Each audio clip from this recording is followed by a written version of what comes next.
السلام علیکم. دیار داستان میں خوش آمدید. امید ہے کہ آپ خیریت سے ہوں گے. ویڈیو شروع کرنے سے پہلے ہمارے چینل کو سبسکرائب کر دیں اور بیل آئیکن کے بٹن پر کلک کر دیں تاکہ آپ کو ہماری آنے والی کہانیوں کا نوٹیفیکیشن موصول ہو سکے. تو شروع کرتے ہیں در بدر ایپیسوڈ 9. میں سفید دیوار پر مارکر سے لکھے ہوئے ٹیلی فون نمبر پڑھنے لگا اور گوتم نے یکدم نمبروں پر ہاتھ رکھ دیا اور جھمپی ہوئی آواز میں بولا، نہیں ماسٹر، آپ ان نمبروں کو یاد نہ کریں کیونکہ یہ سارے نمبر میری محبوباؤں کے ہیں جو اب صرف مجھے فون کیا کریں گی، مگر میں کسی کو گھاس نہیں ڈالوں گا. یہ سب تنہائی کی پیداوار تھی. اس نے ہتھیلی سے سارے نمبر رگڑ کر صاف کر دیے اور ہاتھ جاڑ کر چل پڑا. اندر آ کر میں لانگ بوٹ اتارنے لگا تو گوتم سینے پر ہاتھ باندھ کر میرے سامنے کھڑا ہو گیا.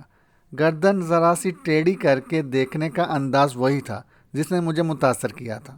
بہت شاندار ہو ماسٹر، وہ تمتماتی آواز میں بول رہا تھا. کس آسمان سے اترے ہو؟ کیوں میری بے بسی کا مذاق اڑاتے ہو گوتم؟ میں نے دکھ سے طویل سانس لی.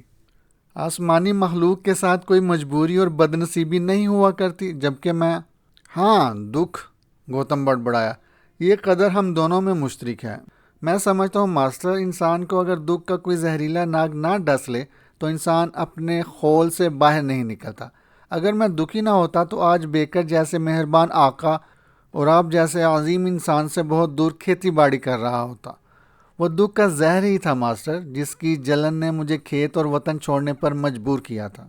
وہ زہر آج بھی میری رگوں میں خون کے ساتھ دوڑ رہا ہے اور جب تک میری تلاش کو منزل نہیں ملے گی میں بے قرار بگولے کی مانند زمین کے سینے پر سرگرداں ہی رہوں گا.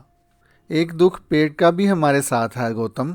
میں نے خالی معدے کی جلن محسوس کرتے ہوئے گوتم کے دکھ کو پس پش ڈالتے ہوئے کہا، پہلے کچھ کھانے کا انتظام کرو، پھر ہم اطمینان سے ایک دوسرے کا زخم دیکھیں گے. میں دیکھتا ہوں ماسٹر، گوتم دیوار گیر الماری کی طرف بڑھتے ہوئے بولا. دراصل یہاں کی لڑکیاں بہت اچھی مہمان ہیں، کوئی نہ کوئی یہاں آ جاتی ہے اور میری مہربانی کا شکریہ ادا کر کے واپس چلی جاتی ہیں. پیارے، یہ لڑکیوں والی عادت ہمارے درمیان نہیں چل سکے گی، میں نے لیٹتے ہوئے کہا اور گوتم نے حیرت سے چہرہ گھما کر مجھے دیکھا. ہاں پیارے بھائی، ہمارے بزرگوں کا قول ہے کہ مونچھ کی دوستی قابل اعتماد ہوتی ہے. اوہ ماسٹر، وہ الماری کا پٹ تھام کر سسکا. میں ماریا کو نہیں چھوڑ سکوں گا. بڑی دکھی اور وفادار لڑکی ہے. صرف ایک لڑکی ماسٹر. ٹھیک ہے گوتم، میں نے مسکرا کر اس کا اترا ہوا چہرہ بحال کر دیا. لیکن اسے یہاں نہیں لاؤ گے؟ اس نے کوئی جواب نہیں دیا. الماری سے بند ڈبے نکال کر کچن میں گھس گیا اور میں یادوں کے گرداب میں غوطے کھانے لگا. ابھی میں اندر کے خرم چودھری کو رگید رگید کر اپنی راہ پر لانے میں مصروف ہی تھا کہ گوتم ٹرے لیے کچن سے باہر نکل آیا اور میں اندر کے نڈال خرم کو چھوڑ کر گوتم کی جانب متوجہ ہو گیا. گوتم نے مختصر وقت میں ریڈی میڈ کھانا تیار کر لیا تھا. مٹر کے دانوں کے سوا اور کچھ میری سمجھ میں نہ آیا تھا. باہر طور سبزیوں کا ملغوبہ لذیذ تھا. نرم اور گرم سلائس بھی مزیدار ہی تھے. جب تک میں کھانا ختم کرتا اس نے کافی کے 2 کپ بھی تیار کر لیے تھے. ٹرے ایک طرف کر کے اس نے بڑے مؤدب انداز میں مجھے کافی پیش کی اور دوسرا کپ لے کر کرسی پر بیٹھ گیا. 2-3 سپ لے کر میں نے میٹھی نگاہوں سے گوتم کی جانب دیکھا. وہ پیالے کے افق سے میری طرف ہی دیکھ رہا تھا. لحظہ بھر مسکراہٹ کا تبادلہ جاری رہا. ہاں پیارے، اب اپنا مکمل تعارف کراؤ، میں نے برادرانہ لہجے میں کہا. تم نے کسی دکھ کی بات کی تھی. پہلے آپ ماسٹر. وہ کرسی پر پھیل کر مسکرایا. آپ کی کہانی یقیناً ہنگامہ خیز ہوگی. ایسا نہیں ہے پیارے. میرے اندر سے طویل سانس ابھری. میں نے مختصر الفاظ میں اپنی روداد اسے سنا دی. میری کہانی آپ کی کہانی سے خاصی مختلف ہے ماسٹر. وہ کافی کا بڑا گھونٹ حلق میں انڈیل کر آستین سے ہونٹ صاف کرتے ہوئے بولا. میرے خاندان کا آبائی پیشہ زراعت ہے. ہم اتنا کما لیتے ہیں کہ ملازمت کی ضرورت ہی نہیں محسوس ہوتی. تو پھر تم بے وطن کیوں ہو گئے گوتم؟ باپ کی تلاش میں. وہ یکدم غمزدہ ہو گیا. اور ماں کی سرخ روئی کے لیے. اوہ، میرے منہ سے سیٹی کی آواز نکلی. تمہارا باپ؟ میں جب زرعی انسٹیٹیوٹ سے ابتدائی تعلیم سے فارغ ہو کر گھر گیا تو میری ماں بیمار تھی. اس نے مجھے قریب بٹھا کر کہا، گوتم، اب وقت آ گیا ہے کہ میں تمہیں بتاؤں کہ تم یتیم نہیں ہو اور نہ ہی میں حرام کار ہوں. میں خاندان بدر ہوئی. مجھ پر آوارگی کا الزام لگایا گیا. میں خاموش رہی. تمہیں ناجائز قرار دے دیا گیا. میرے لب پھر بھی بند رہے۔ وجہ صرف یہ تھی کہ میرے سچ کا ثبوت تلاش کرنے والا میرا بیٹا کمسن تھا۔ اب تم اس قابل ہو، جاؤ اور آباد دنیاؤں میں اس شخص کو تلاش کرو۔ ماں نے ایک تصویر میرے ہاتھ پر رکھ دی۔ یہ تمہارا جائز باپ ہے گوتم۔ میں نے جب تصویر پر نگاہ ڈالی تو خوشی سے میرا دل بھر گیا۔ میرا باپ سیاہ فام تھا۔ ماں نے سلسلہ کلام جاری رکھا اور بتایا کہ اس کا نام سلیمان المہدی ہے اور ہماری ملاقات زرعی کالج میں ہوئی تھی۔ وہاں ہی اس نے مجھ سے اسلامی طریقے سے شادی کر لی تھی، چونکہ سلیمان اپنی گورنمنٹ کے خرچ پر تعلیم حاصل کرنے آیا ہوا تھا۔ اس لیے فارغ ہونے کے بعد معاہدے کی روح سے اسے ایک بار واپس جانا تھا۔ وہ مجھے چھوڑ کر اپنے وطن ملائیشیا چلا گیا اور پھر کبھی واپس نہ آیا۔ تب میں اسی دن ماں کی دعائیں لے کر گھر سے نکل پڑا۔ کیا تلاش ترک کر چکے ہو گوتم؟ میرا سوال سن کر وہ تڑپ اٹھا۔ اوہ نہیں ماسٹر، میرا مشن باس نے سنبھال لیا ہے۔ انہوں نے اپنے کارندوں کو تلاش پر لگا رکھا ہے۔ میں اسے یہ بتانا نہیں چاہتا تھا کہ تمہاری ماں اور تمہارا درد کوئی دوسرا محسوس نہیں کر سکتا، لیکن میں اسے بیکر کے خلاف ورغلانے کا جرم نہیں کرنا چاہتا تھا۔ عین ممکن تھا گوتم میری بات کی روح سمجھ لیتا اور فی الفور کوئی قدم اٹھانے کا فیصلہ کر لیتا۔ میں بھی گوتم کو اب ضائع نہیں کر سکتا تھا۔ مجھے ایک وفادار ساتھی کی ہمیشہ سے آرزو رہی تھی اور گوتم کی ذات میں مجھے اپنی آرزو کی تکمیل دکھائی دے رہی تھی۔ میں نے جماہی لی اور گوتم اٹھ کھڑا ہوا۔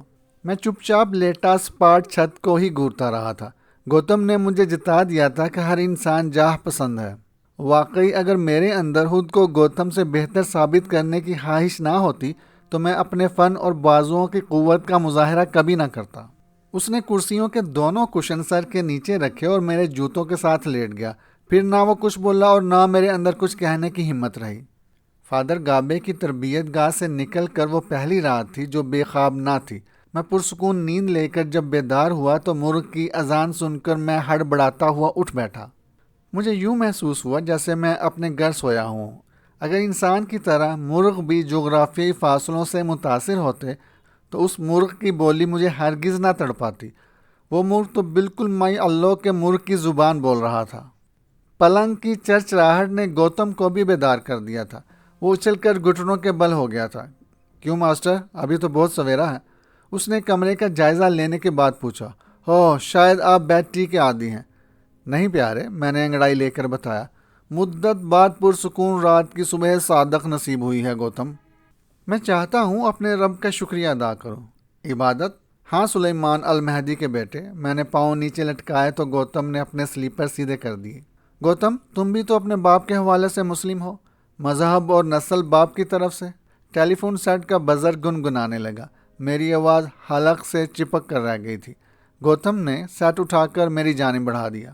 صبح بخیر انکل، میں نے مؤدب آواز میں کہا۔ رات کیسی رہی میرے بیٹے؟ بیکر نے محسوس لب و لہجے میں پوچھا۔ شاندار، میں نے اسی لیے تمہیں ڈسٹرب نہیں کیا، بیکر نے کہا۔ ایڈی اغوا کر لی گئی ہے۔ اوہ نہیں انکل، میرے حلق سے داڑھ ابری اور گوتم کے نتنے بھی پھڑ پھڑانے لگے تھے۔ میں آ رہا ہوں انکل۔ نہیں خرم، بیکر کی کرخت آواز ابری، تم نہیں حرکت کرو گے، پہلے پوری بات سن لو۔ لیکن انکل میں کیسے؟ میری بات تو سنو۔ بیکر نے میری آواز کو دبا دیا۔ جب وہ 12 بجے تک واپس نہ آئی تو میں نے چنگ سے رابطہ ملایا۔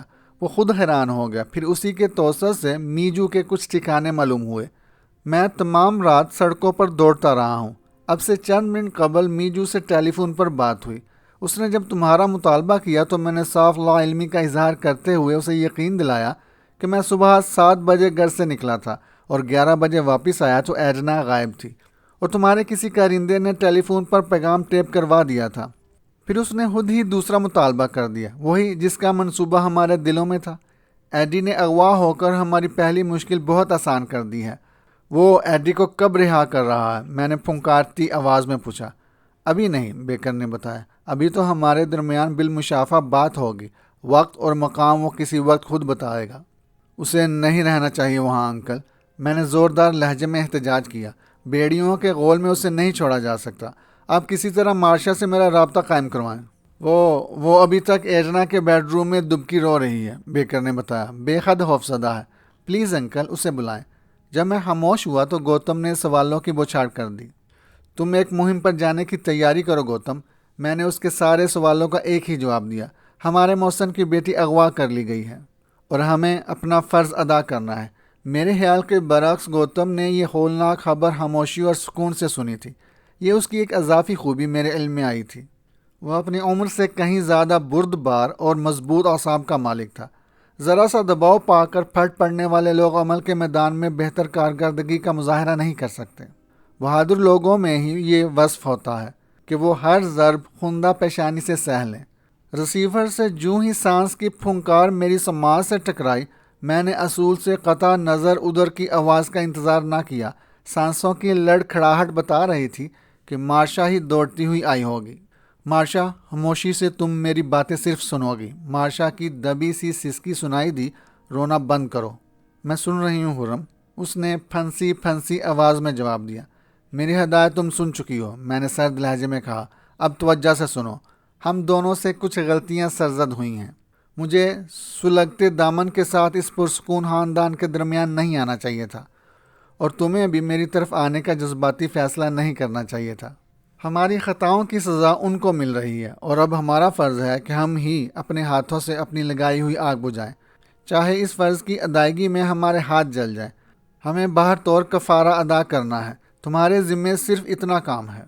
فوراً نکل جاؤ، ایڈنا کو تلاش کرو۔ کیا تم اس کی خوشبو پر چل سکو گی؟ ہاں، مارشا نے پرجوش آواز میں بتایا۔ میں اس کا بستر استعمال کر چکی ہوں۔ گڈ، میری زبان سے بے ساختہ آواز نکلی۔ تم صرف ٹھکانہ تلاش کر کے مجھے قریب ترین ٹیلی فون بوتھ سے آگاہ کرو گی، اور پھر تمہاری ڈیوٹی ختم ہو جائے گی۔ میں نے گوتم سے پوچھ کر اس کا فون نمبر اسے نوٹ کروا دیا۔ ابھی میں ریسیور سے کان ہٹانے بھی نہ پایا تھا کہ بیکر کی جرجراتی آواز ابھری۔ تم کیا کرنے جا رہے ہو میرے خرم؟ سنو پیارے بچے، مجھ بوڑھے پر بھروسہ رکھو۔ تم کوئی جذباتی قدم اٹھا کر میری زندگی خطرے میں ڈال دو گے۔ ایڈی میری بنائی اور زندگی کی علامت ہے، اس کے سوا میرے پاس جینے کے لیے کچھ نہیں میرے بیٹے۔ میں جانتا ہوں پیارے انکل، اس کی گریہ زاری نے میری آنکھیں نم ناک اور گلے میں پھندا سا ڈال دیا تھا۔ اپنے بیٹے پر بھروسہ رکھیں، میں جو بھی قدم اٹھاؤں گا یہ احساس میرے ساتھ رہے گا۔ اس کے ساتھ ہی میں نے فوراً ریسیور کان سے دور کر لیا تھا تاکہ بیکر میرے ارادوں اور حوصلوں کی دیوار میں دراڑیں نہ ڈال دے۔ میرے ساتھ آؤ گوتم، میں نے سر کو جھٹک کر بیکر کی باتوں کے اثر کو زائل کرتے ہوئے کہا۔ آج ہم عبادت کریں گے۔ گوتم بلا شبہ تابعداری کی اعلیٰ ڈگری پر تھا۔ اس نے میری طرف استفہامیہ نگاہ بھی نہ اٹھائی تھی، چپ چاپ میرے ساتھ چل پڑا اور میری تقلید میں وضو کرنے لگا تھا۔ وہ تولیے سے ہاتھ منہ خشک کر کے بولا، یہ تو بہت اچھی عبادت ہے ماسٹر۔ مؤثر وقت میں جسم کے تمام ضروری اعضاء دھل جاتے ہیں۔ وہ معصوم سا نوجوان شاید وضو کو ہی عبادت سمجھ رہا تھا۔ ہاں، بہت اچھی عبادت ہے، میں ہنس پڑا، اور ہم مسلمان دن میں 5 مرتبہ ایسی عبادت کرتے ہیں۔ اب تم بتاؤ کہ مغرب کی سمت کدھر ہے؟ وہ صرف بڑی عبادت کی چھوٹی سی ابتدائی عبادت تھی۔ اصل بات اب ہوگی۔ اس نے سمت بتائی تو میں نے نماز سے متعلق چند ضروری باتیں سمجھا دی، اور وہ میری تقلید میں نماز پڑھنے لگا۔ دعا کے لیے ہاتھ اٹھا کر میں نے صرف ایڈنا کی سلامتی مانگی اور اٹھ کر کھڑا ہوا تھا۔ فادر گابے کی تربیت گاہ سے نکلنے کے بعد وہ پہلی صبح تھی جب میں نے یکسوئی سے نماز ادا کی تھی۔ اوہ ماسٹر، گوتم سرشاری سے بولا، یہ تو اب معلوم ہوا تم عربی زبان بھی بول لیتے ہو۔ ہاں بھائی، میں نے مسکرا کر اسے بتایا، اتنی عربی دنیا کے سارے مسلمان جانتے ہیں۔ آج سے تم بھی تمام مسلمانوں کے بھائی بن گئے ہو، میں نے جواب دیا، اور گوتم گہری سوچ میں ڈوب گیا۔ کیا سوچنے لگے ہو گوتم؟ کچھ نہیں ماسٹر، وہ پس مردہ آواز میں بولا، ویسے ایک خیال آ گیا تھا۔ اوہ، میں ایک دم شرمندہ سا ہو گیا۔ کیا تم اس لیے پریشان ہوئے ہو کہ میں نے حکمانہ تمہیں مسلمان بنایا ہے؟ اس میں تمہاری رضامندی شامل نہیں۔ اگر ایسا ہے تو باخدا تم آزاد ہو، خود مختار ہو۔ میرا مذہب جبر کا قائل نہیں ہے۔ یہ بات نہیں ماسٹر، اس نے نگاہیں چراتے ہوئے کہا۔ اگر تم برا نہ مناؤ تو ایک بات پوچھوں، کیا مسلمان جھوٹے، فریبی اور بزدل ہوتے ہیں؟ نہیں، ہرگز نہیں، میں نے تڑپ کر جواب دیا۔ تو پھر میرے باپ سلیمان المہدی نے مسلمان ہو کر میری ماں کو تباہ کیوں کیا ہے؟ اس نے اپنی جھوٹی محبت سے اس کو کیوں جکڑا تھا؟ وہ بزدلوں کی طرح کیوں چھپتا پھر رہا ہے؟ وہ ایک فرد کا ذاتی فعل اور کردار ہے گوتم، میں نے جواب دیا۔ جس طرح ہر شہر، ہر ملک اور ہر قوم میں برے لوگ ہوتے ہیں، اسی طرح مذہب میں برے لوگ ملتے ہیں۔ رہا سوال سلیمان نے ایسا کیوں کیا، تو جب وہ ملے گا تو وہی اپنے فعل کا جواز بھی پیش کرے گا۔ عین ممکن ہے کوئی معاشرتی مجبوری اس کے آڑے آتی ہو۔ گوتم پیارے، ہم مذہب لوگ معاشرے کے مضبوط کھونٹے سے بندھے ہوئے رہتے ہیں۔ کوئی رستہ تڑا جاتا ہے اور کوئی بے بس ہو کر وہیں ہامتا رہ جاتا ہے۔ ٹھیک ہے، میں اچھا مسلمان بنوں گا۔ گوتم کے لبوں پر پیاری پیاری مسکراہٹ کی چاندنی چمک اٹھی۔ ٹھیک 12 بجے الیکٹرانک فون کا بزر بیدار ہوا۔ میں اور گوتم اندر کے اسراف کو تاش کے پتوں سے بہلانے میں مصروف تھے۔ میرے کان اور ذہن ٹیلی فون کال کے منتظر تھے، صرف آنکھیں اور ہاتھ پتے چلا رہے تھے۔ گوتم نے اجازت طلب نگاہوں سے میری جانب دیکھا اور میں پتے پھینک کر خود فون کی طرف بڑھ گیا۔ ریسیور کان سے لگا کر ایک طویل سانس لے کر اضطرابی کیفیت دور کرنے لگا۔ میں حاضر ہوں انکل، میں نے بیکر کی ہر اطلاع کے لیے خود کو تیار کر لیا تھا۔ ایرنا کی کوئی خبر؟ صبر اور صرف صبر میرے بیٹے۔ بیکر کی محسوس نرم اور گداز آواز ابھری، اس یقین کے ساتھ کہ وہ بخیریت ہے۔ میجو اس چابی سے کوئی بڑی کامیابی حاصل کرنا چاہتا ہے، ملاقات کا وقت نہیں دے رہا، مصروفیات کی آڑ میں ٹال مٹول کر رہا ہے۔ میرے اصرار پر اس نے ایڈی سے فون پر گفتگو کرائی ہے۔ ایڈی کے حوصلے نے مجھے بڑا سہارا دیا ہے۔ اس نے محتاط گفتگو کے دوران مجھے جتا دیا ہے کہ خرم چودھری ہمارے ہاں نہیں آ رہا۔ یہی بتانے تمہیں فون کیا ہے، اسے بہت آرام سے رکھا گیا ہے، 2 عورتیں اس کی خدمت کے لیے مقرر ہیں۔ آپ مطمئن ہیں انکل؟ مجھ جیسے باپ سے ایسا سوال کیوں کرتے ہو پیارے؟ بیکر کی آواز لڑکھڑانے لگی۔ باہر کیف و سلامت ہے، یہی وجہ میرا سہارا بنی ہوئی ہے۔ میں اس بوڑھے بندر کا مقابلہ کرنے کا فیصلہ کر چکا ہوں، اور یہ مقابلہ میرے بچوں تم دونوں کرو گے۔ ہم اس گولی کی مانند تیار ہیں انکل جو چیمبر میں انگلی کے اشارے کی منتظر ہوتی ہے۔ گڈ، بیکر چہکا۔ خود کو تیار رکھو اور اشارے کا انتظار کرو۔ اس نے سلسلہ منقطع کر دیا۔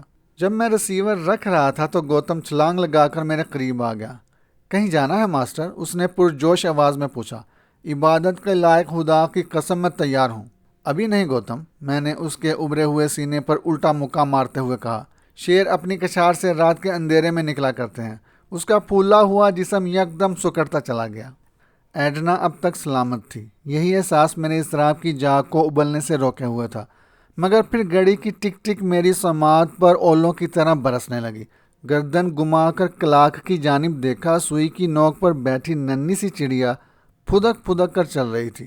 ہر چھلانگ 1 منٹ کا فاصلہ طے کر رہی تھی اور مجھے احساس دلا رہی تھی کہ مارشا اب تک ناکام اور خاموش ہے، اور میرے پاس کوئی ذریعہ نہیں تھا کہ یہ معلوم کر سکوں کہ اس لمحے مارشا کہاں ہے اور کیا کر رہی ہے اور اب تک خاموش کیوں ہے۔ مجھ سے تو بہتر گوتم تھا جو کسی معصوم بچے کی مانند تنہا تاش کے پتوں سے کھیل رہا تھا۔ اس کا سیاہ چہرہ سکون کی روشنی سے منور تھا، اسے کوئی غم نہ تھا، صرف میری انگلی کے اشارے کا منتظر تھا۔ جب اسراق کی جاگ ضبط کے بندھن توڑنے لگی اور کمرے کے طول و عرض میں ٹہل ٹہل کر میری ٹانگیں شل ہونے لگی تو قدرت کو ہمیشہ کی طرح رحم آ گیا تھا۔ گوتم کے سرخ ٹیلی فون سیٹ سے قہقہ ابھرا اور میں نے 2 طویل چھلانگوں میں فاصلہ طے کر کے ریسیور اٹھا لیا۔ دل کی دھڑکنیں بے ترتیب ہو کر سینے کا پنجر توڑ رہی تھی۔ ہلو، میں نے اپنا نام حلق ہی میں روک لیا۔ خرم چودھری، مارشا کی مترنم آواز سنائی دی۔ ہاں مارشی، شکریہ خرم، تم ناراض تو نہیں؟ نفی میں رپورٹ دے کر تمہیں پریشان نہیں کرنا چاہتی تھی۔ بولتی رہو، اسے خاموش پا کر میں نے کہا۔ جو کچھ بتانا چاہتی ہو بتا دو۔ صبح جب میں مسٹر بیکر کے گھر سے نکلی اسی وقت ایرنا کی خوشبو مجھ سے جدا ہو گئی تھی۔ میں سارا دن شہر کی سڑکوں پر گاڑی دوڑاتی پھری، کسی طرف سے اس کا جسم نہیں بول رہا تھا، یوں لگتا تھا جیسے وہ اس شہر سے بہت دور جا چکی ہے۔ ٹھیک 2 بجے میں ایک بار سے نکلی تو میری ناک سے ایرنا کی آشنا خوشبو ٹکرائی اور میں کار لے کر دوڑ پڑی۔ میں بالکل بھول گئی تھی کہ اگر کوئی جسم ساؤنڈ پروف کمرے میں بند ہو تو اس کی بو میں نہیں سونگھ سکتی۔ یقیناً ایرنا کسی ایسے ہی کمرے میں رکھی گئی تھی۔ اس لمحے غالباً اسے کھانا پہنچایا جا رہا ہوگا۔ بار بار بو کا سلسلہ منقطع ہو جاتا تھا، لیکن ایک بار خوشبو نے مجھے سمت بتا دی تھی۔ 5-6 منٹ میں اس عمارت کے قریب پہنچ گئی تھی، لیکن حتمی فیصلے کی راہ میں پھر وہی رکاوٹ آ چکی تھی، لہٰذا میں 3 گھنٹے مزید اطراف میں گردش کرتی رہی۔ اب سے آدھا گھنٹہ قبل خوشبو پیغام لائی کہ ایرنا کس عمارت میں ہے۔ پیٹرک ہاؤس ایوینیو نمبر 15 کی 13ویں عمارت ہے۔ میں ٹیلی گراف ہاؤس کے پبلک بوتھ میں ہوں، تمہیں ٹاور کے نیچے ملوں گی۔ ٹھیک ہے مارشا، میں آ رہا ہوں۔ ریسیور رکھ کر میں نے گوتم کو دیکھا، وہ لانگ شوز کی زپ چڑھا رہا تھا۔ کیا تم تیار ہو گوتم؟ میں نے ریوالور میں میگزین ڈالتے ہوئے پوچھا اور وہ اچھل کر میرے سامنے آ گیا۔ یس ماسٹر، انگلی کا اشارہ میں نے دیکھ لیا ہے۔ اس نے جیب سے عجیب ساخت کا خنجر نکال لیا اور دونوں ہتھیلیاں جوڑ کر خنجر میرے سامنے کر دیا۔ اس کو چھو کر اجازت دو ماسٹر۔ میں نے اس کی خواہش کے مطابق خنجر اٹھا کر دیکھا۔ خنجر کا پھل زنگ آلود تھا اور ہاتھی دانت کا دستہ بھی جگہ جگہ سے خراش زدہ ہو رہا تھا۔ یہ دور آتشی اسلحہ کہا ہے پیارے؟ خنجر واپس کرتے ہوئے میں نے کہا، ویسے تمہارا خنجر بہت اچھا ہے، بس یہی کچھ مجھے ورثے میں ملا ہے ماسٹر۔ اس نے خنجر کو چوم کر چمڑے کی تھیلی میں ڈال دیا۔ اصولاً یہ باپ کے ہاتھوں سے ہو کر مجھ تک آنا چاہیے تھا، مگر میرا باپ بزدل ثابت ہوا، اس لیے میرے دادا نے براہ راست یہ مقدس امانت مجھے سونپ دی تھی۔ 95 دشمنوں کے خون کا ذائقہ چکھ چکا ہے، صرف 5 باقی ہیں۔ جس دن 100 کی گنتی پوری ہو جائے گی، یہ میرا فرض ہوگا کہ اس خنجر کو اپنے آبائی قبرستان میں دفن کر دو۔ دعا کرو یہ گنتی آج ہی پوری ہو جائے۔ میں نے تیسرا ریوالور آستین کی خفیہ جیب میں سرکاتے ہوئے کہا، تب ہم اس مقدس خنجر کو بڑے اعزاز کے ساتھ بطور امانت ادھر کسی قبرستان میں دفن کر دیں گے۔ آپ کی اجازت کے ساتھ میں یہ گنتی پوری کرنے کی کوشش کروں گا ماسٹر، گوتم نے رک رک کر غراتی ہوئی آواز میں کہا۔ سنگاپور کے لوگوں نے میرا نام سیاہ بیڑیا رکھ چھوڑا تھا، وہ فوریہ انداز میں بتانے لگا۔ میں نرخرا پھاڑنے میں بہت ماہر ہوں، اور نرخرے سے جب گرم گرم خون ابل کر میرے ہاتھوں اور چہرے پر پڑتا ہے تو مجھے بڑی لذت محسوس ہوتی ہے۔ اس نے بوکے بیڑیے کی طرح ہونٹوں پر زبان پھیری اور سفید دانت نکال کر شفاق انداز میں مسکرانے لگا۔ مجھے ذاتی تجربات نے سکھا دیا تھا کہ بعض اوقات بالکل صحیح اور درست نشانہ بھی ہدف سے کترا کر نکل جاتا ہے۔ کامیابی کی مٹھی سے اچانک ناکامی نکل کر سامنے آ جاتی ہے۔ پھر ایڈنا کے محافظ محفوظ چھت اور دیواروں کی آڑ میں تھے، جبکہ میں ننگا سینہ لے کر مضبوط مورچے کو توڑنے والا تھا۔ افراتفری اور خون کے لمحات میں کوئی بھی محافظ کوئی بھی جذباتی حماقت کر کے ایڈنا کو انتقام کا نشانہ بنا سکتا تھا۔ بس یہی خوف میرے ارادوں میں رکاوٹ بن رہا تھا۔ ماسٹر، لفٹ سے نکل کر راہداری میں چلتے چلتے گوتم بولا، ہماری کار بلٹ پروف نہیں ہے۔ فکر نہ کرو گوتم، میں نے لاپرواہی سے جواب دیا، ہم پر شیلنگ نہیں ہوگی۔ مجھے یقین ہے جو بھی فیصلہ ہوگا کار سے دور ہو جائے گا، تم صرف کار کا انجن بیدار رکھو۔ اوہ، گوتم چونک کر میرے شانے کے برابر آ گیا۔ نہیں ماسٹر، میں اس مقدس جنگ میں حصہ لوں گا۔ وہ تمہارا محسن ہے مگر میرا آقا بھی ہے، تم شریک رہو گے میری جان، میں نے اس کی کمر سہلاتے ہوئے کہا۔ تمام سپاہی گولیاں نہیں چلایا کرتے، جنگ جیتنے میں مضبوط رابطے اور کمک اہم کردار ادا کرتی ہے۔ اگر ساری قوت بیک وقت ایک محاذ پر جھونک دی جائے تو پشت خالی ہو جاتی ہے۔ جس کی پشت پر کوئی اپنا ہاتھ نہ ہو وہ میدان میں جم کر نہیں لڑ سکتا۔ تم میرا رابطہ اور باوثوق کمک ہو گوتم۔ بائی ہی بائی کی پشت بنا ہوا کرتے ہیں۔ گوتم نے گردن اٹھا کر میرا چہرہ پڑا اور پھر ایڑیوں پر گھوم کر گیراج کی طرف بڑھ گیا۔ نئی کار گوتم اور بیکر کے دلی تعلق کی مظہر تھی۔ میرا اندازہ یہی تھا کہ بیکر نے بطور خاص شو روم سے نئی کار گوتم کے لیے نکلوائی تھی۔ میں نے سیٹ پر بکھرتے ہوئے گوتم کو منزل مقصود بتائی اور پشت گاہ پر گردن ڈال کر نیم دراز ہو گیا۔ ہانگ کانگ کی سڑکیں بھی اچھی تھیں، لیکن گوتم بے حد مشتاق اور مختار ڈرائیور ثابت ہوا۔ میں ٹاور کے نیچے ایک لڑکی دیکھ رہا ہوں ماسٹر، گوتم نے بڑے پیارے انداز میں مجھے منزل کا نشان بتایا، اور میں ہڑبڑاتا ہوا سیدھا ہو گیا۔ مرکری لائٹس میں مارشا کا چہرہ سیاہ اسکارف کے حالے میں دمک رہا تھا۔ وہ ٹاور کے نیچے آرائشی جاڑیوں کے درمیان کسی سنگی منجسمے کی مانند بے حس و حرکت کھڑی تھی۔ میں اس کے پرسکون انداز پر حیران تھا۔ جو ہی میں نے دایاں شیشہ نیچے کیا، ایک سیکنڈ میں وہ میری موجودگی سے آگاہ ہو گئی۔ شیشہ کھلتے ہی اس کا منجمد جسم متحرک ہو گیا تھا، جیسے اس کا جسم ریموٹ کنٹرول کے زیر اثر رہا ہو۔ گوتم نے بہت سی کاروں سے ہٹ کر اپنی کار پارک کی اور پھر پلٹ کر میری جانب دیکھنے لگا۔ میری توجہ مارشا پر مرکوز تھی، جو ٹاور کے جنگلے کو پھاند کر تیزی سے آ رہی تھی۔ گوتم، انجن بند نہ کرنا، وہ آ رہی ہے اور ہمیں روانہ ہونا ہے۔ میں نے دروازہ کھولتے ہوئے جلدی جلدی گوتم کو ہدایت کی اور مارشا کے لیے سیٹ پر جگہ چھوڑ کر دوسرے دروازے کی طرف سرک گیا۔ گوتم نے چہرہ جھکا کر ادھر ادھر دیکھا اور سیٹ پر بالکل بچے کی طرح خوشی سے اچھل کر چیخا، آہ، ماسٹر کی طرح مدام بھی شاندار ہیں، ہم وہاں سے واپسی پر ایسا ہی شاندار ڈنر لیں گے۔ وہ صرف گائیڈ ہے، میں نے گوتم کی غلط فہمی دور کرتے ہوئے بتایا، محاذ تک ہماری رہنما، پھر وہ اپنی دنیا کی طرف لوٹ جائے گی۔ بہرکیف ہم کامیابی کا ضرور جشن منائیں گے۔ اور پھر مارشا یوں ہی نزدیک آئی، میں نے دروازہ کھول دیا۔ وہ بے جھجک اندر آ گئی، حالانکہ کار اندر سے تاریک تھی، لیکن اسے اپنی پہچان پر بھروسہ رہا ہوگا، ورنہ بن دیکھے وہ اندر کبھی نہ آتی۔ گوتم نے پہلے ہی کار کا زاویہ ایسا رکھا تھا کہ بغیر کسی دقت کے وہ یو ٹرن لیتا ہوا دوسرے لمحے ٹریفک میں شامل ہو جائے گا۔ وہ بے حد مہذب اور باادب لڑکا تھا۔ اس نے عقب میں آئینے کا زاویہ بدل کر میرے چہرے پر ایڈجسٹ کر لیا تھا تاکہ اس کی نگاہ مارشا کے چہرے کو دیکھنے کی گستاخی کرنے سے محفوظ رہ جائے۔ مجھے اس وحشی سے لڑکے کی ہر نئی ادا بے حد متاثر کر رہی تھی۔ میں دانت پر دانت جمائے آنے والے ان لمحوں کے بارے میں سوچ رہا تھا جو دبیز دھند میں ڈوبے ہوئے تھے۔ مارشا کے لیے میں نے خاصی جگہ چھوڑ دی تھی، لیکن وہ بالکل میرے ساتھ جڑ کر بیٹھی تھی۔ یہی وجہ رہی تھی کہ اس کی اضطرابی کیفیت میرا جسم محسوس کر رہا تھا۔ وہ ایسے ہی بے کل تھی جیسے شدید درد سے کوئی زندہ وجود بے قرار ہو سکتا ہے۔ ایک روشن چوراہے پر گوتم نے ذرا سا چہرہ گھمایا اور مؤدب انداز میں پوچھا، مدام کون سی سڑک؟ مارشا ایسے چونکی جیسے سو رہی تھی، ادھر ادھر دیکھنے لگی۔ ایوینیو 15۔ اس نے سنگی بورڈ کی جانب اشارہ کیا۔ کیتھولک چرچ کے ایریا میں پیٹرک ہاؤس ہے، وہ ساری عمارت چرچ کی ملکیت ہے۔ 13 نمبر مکان ہماری منزل ہے۔ گوتم گول چوک کا چکر لے کر 15 نمبر سڑک پر گھوم گیا تھا۔ بس ادھر پارکنگ پلاٹ میں گاڑی روک دو۔ مارشا نے 20 گز دور سے گوتم کو حکم دیا۔ سامنے چرچ کا وسیع پارکنگ پلاٹ تھا جس میں چند گاڑیاں پارک تھیں۔ شکریہ مارشا۔ گوتم نے جوں ہی انجن کا سوئچ آف کیا میں بول پڑا، اب تم جا سکتی ہو۔ میں؟ مارشا کی مدم سی چیخ ابری۔ نہیں ہورم، میں نہیں جاؤں گی۔ تم نے خود ہی تو کہا تھا کہ ہم خطا کار ہیں اور کفارہ ادا کریں گے۔ میں نے یہ رات جہنم کے عذاب میں بسر کی ہے۔ تم کفارہ ادا کر چکی ہو اچھی لڑکی، میں نے اس کی کلائی تھپ تھپائی۔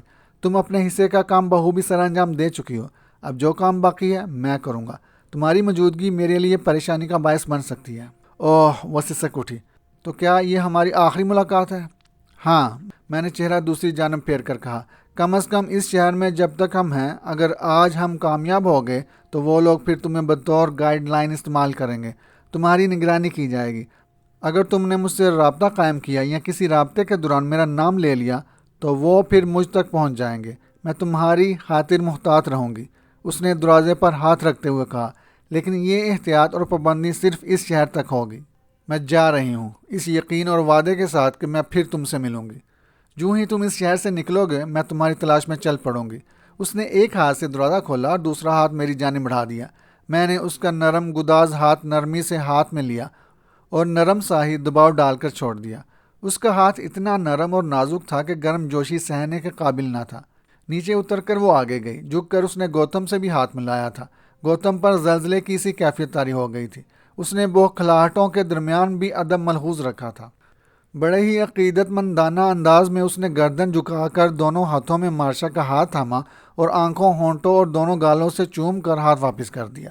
مارشا نے کھڑکی سے جھک کر الوداعی نگاہیں مجھ پر ڈالی اور مجھے یوں لگا جیسے وہ مجھے میری بد تہذیبی کا احساس دلا رہی ہو، کیونکہ جس تعظیم و تکریم کا گوتم نے بھرپور مظاہرہ کیا تھا وہ مارشا کی پسندیدہ تہذیب تھی۔